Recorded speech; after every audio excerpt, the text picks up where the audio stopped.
Hello दोस्तों, स्वागत है आपका फिर से एक नई वीडियो पर।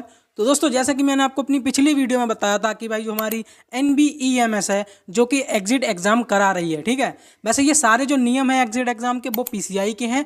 बस एग्ज़ाम जो कंडक्ट करा रही है, जो बोर्ड एग्ज़ाम कंडक्ट करा रहा है, वो है आपका NBEMS। तो कल भाई उन्होंने एक नोटिस जारी करा था और उसमें उन्होंने बताया था कि भाई हमने ये फीस जो है 6900 रुपये किस वजह से रखी है।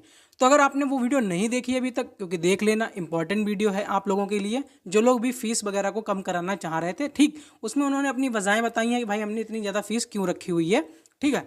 उसकी जो लिंक है वीडियो के डिस्क्रिप्शन बॉक्स में मिल जाएगी, वहाँ से आप उसको देख सकते हो।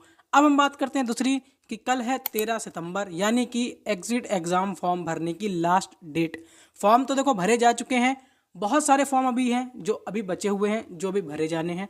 अब कुछ लोग हैं जो ये फॉर्म भरना चाह रहे हैं और कुछ लोग हैं जो भाई फॉर्म नहीं भरना चाह रहे हैं। अब हम बात करते हैं जो फॉर्म भरना चाह रहा है। देखो, जो फॉर्म भर रहा है वो आज यानी 12 है, कल 13 है, और वो इन 2 दिन में अपना फॉर्म भर देंगे। फीस वगैरह जितनी आपकी है 6900 रुपये, वो आप पे करके अपना जो प्रिंट आउट वगैरह है एप्लीकेशन फॉर्म का वो निकाल सकते हो। बाकी आप प्रिपरेशन करोगे, 3, 4, 5 अक्टूबर को पेपर दोगे। ये सब उन लोगों के बारे में है जो यहाँ पर फॉर्म भर रहे हैं और जिनने भर दिया है। अब ऐसे स्टूडेंट आते हैं जो फॉर्म नहीं भर रहे हैं, क्योंकि दोस्तों वो अभी छात्र थोड़ा भड़के हुए हैं काफ़ी चीज़ों से। जैसा कि अभी तक आप लोगों को पता ही चल गया होगा क्या क्या चीज़ें हैं। आपके जो मार्च अप्रैल की जो विंडो में आपके पेपर होंगे, फिर से देखो हाई कोर्ट में दोस्तों कोई केस करेगा, कोई कहीं केस करेगा, कई सारी रिपोर्टें लिखवाई जाएंगी, और उसके बाद भी इस बात की कोई गारंटी नहीं होगी कि आपकी ये फीस कम होगी या नहीं होगी, ठीक है। अब जैसा कि मैं थोड़ा बता दूँ शॉर्ट में कि भाई हमारी NBEMS कहती है कि भाई देखो, हम जो वेन्यू आपका बना रहे हैं पेपर कराने के लिए, फिर जो फैकल्टी की ज़रूरत है, फिर जो जैमर वगैरह हैं, जो आपके एग्ज़ाम जितने भी कराने में जो जो चीज़ों की ज़रूरत होती है, उस सब में हमारा भाई खर्चा आएगा, जिसकी वजह से फ़ीस इतनी रखी हुई है।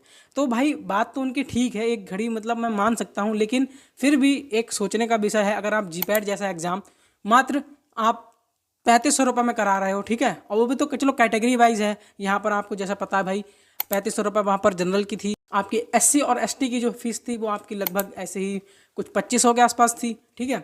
अब यहाँ पर क्या है, यहाँ पर तो दोस्तों आपको रिजर्वेशन भी कुछ नहीं देखने को मिल रहा है, ठीक है। अगर आप कंपैरिजन कर रहे हो GPAT का इस एग्जिट एग्ज़ाम से, तो दोस्तों आपको रिजर्वेशन के हिसाब से भी भाई फीस रखनी चाहिए थी। फिर जनरल की जितने, अगर आप 5900 रखना चाह रहे हो तो भाई 5900 रखने थे, फिर OBC या SC ST की थोड़ी कम रखते। लेकिन फिलहाल तो ये नियम ही पूरी तरीके से गलत है, आप 6900 रुपये नहीं रखते।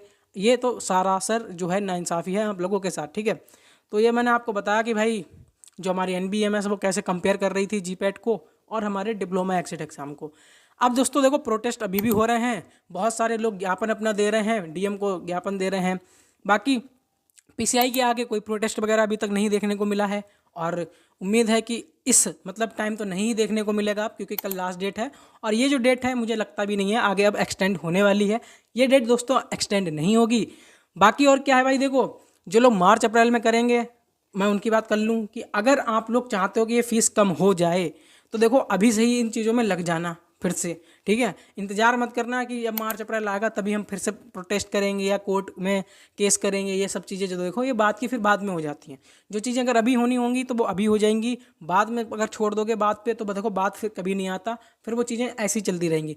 एक बार अगर आप लोगों ने ये 6900 रुपये पे कर दिया, फिर ये दोस्तों हमेशा ही 6900 रुपये रहेंगे, फिर ये चेंज नहीं होने वाले हैं। तो दोस्तों अभी देखो कई मंत्रियों का भी इस पर बयान आया है कि भाई इतनी फ़ीस नहीं होनी चाहिए। कई यहाँ पर ट्वीट वगैरह भी किए जाते हैं हर एक अलग अलग इंसान के द्वारा कि भाई इतनी ज़्यादा फीस नहीं होनी चाहिए। लेकिन दोस्तों पता है एक चीज़, खास बात इसमें क्या है, खास बात बस ये है कि ट्वीट भले कितनी भी कर लो, पोस्ट वगैरह कितनी भी कर लो, कितने केस कर लो, कितने रिपोर्ट दर्ज करा लो, कुछ भी कर लो, लेकिन रिजल्ट उसका जीरो ही निकल के आ रहा है। अभी कुछ भी कोई पॉजिटिव न्यूज़ नहीं है। वो NBEMS का सीधा सीधा कहना है कि भाई हम 6900 रुपये जो रख रहे हैं वो हमारे भाई इस चीज़ का जो खर्चा है वो है। बाकी एग्जिट एग्जाम कैंसिल वाले जो लोग हैं, एक बार मैं उनसे भी मिल लेता हूँ भाई। आप लोगों में से कुछ एग्जिट एग्ज़ाम कैंसिल कराने वाले भी हैं। तो देखो एग्जिट एग्ज़ाम तो दोस्तों देखो कैंसिल नहीं हो रहा है। ये बात सुन के मुझे बहुत बुरा लगा भाई, आप लोगों की जो मेहनत थी, कोशिश थी, वो बेकार है एकदम। मैं हमेशा से कहते आया हूँ कि एग्जिट एग्ज़ाम जो है वो कभी कैंसिल नहीं होगा, और आप सिर्फ अपनी डिमांडें रखो ये वाली कि फ़ीस कम कर दो या आपके पेपर एक कर दो, ये वाली रखते तो कुछ हो भी सकता था। लेकिन एग्जिट एग्ज़ाम कैंसिल एक इलॉजिकल सा मतलब एक सेंस बनता था आप लोगों का। लेकिन इसमें मैं ज़्यादा कुछ नहीं कहूँगा, 1000 बार मैंने बताया कि ये सब चीज़ें ऐसे वर्क नहीं करेंगी। कैंसिल एग्जिट एग्ज़ाम चीज़ें ऐसे वर्क नहीं करती, ठीक है। बाकी अब देखते हैं दोस्तों मार्च अप्रैल की जो विंडो आती है उसमें क्या भाई चेंजेस हमें देखने को मिलते हैं। फिलहाल दोस्तों यही एक अपडेट थी। कल भाई देखो लास्ट डेट है, जिसको फॉर्म भरने हैं भाई भर दे, जिसको नहीं भरने हैं वो फिर अगली बार भरेगा मार्च अप्रैल में। लेकिन एक बात ध्यान रखना दोस्तों, इस बार अगर नहीं भरोगे तो आपके कम से कम 5 से 6 महीने तो आपके दोस्तों बर्बाद होने वाले हैं एक तरीके से। तो भाई मौका है भर दो, क्योंकि अभी कोई चेंज नहीं होने वाला है ऐसा लग रहा है, क्योंकि नोटिस में जब चीज़ें इतनी क्लियर कर दी NBEMS ने, तो दोस्तों मुझे नहीं लगता कि अब कोई चेंज होने वाला। तो दोस्तों यही रहा आज की वीडियो में, बाकी मिलते हैं आपसे नेक्स्ट वीडियो में। तब तक के लिए अपना ध्यान रखें, सुरक्षित रहें।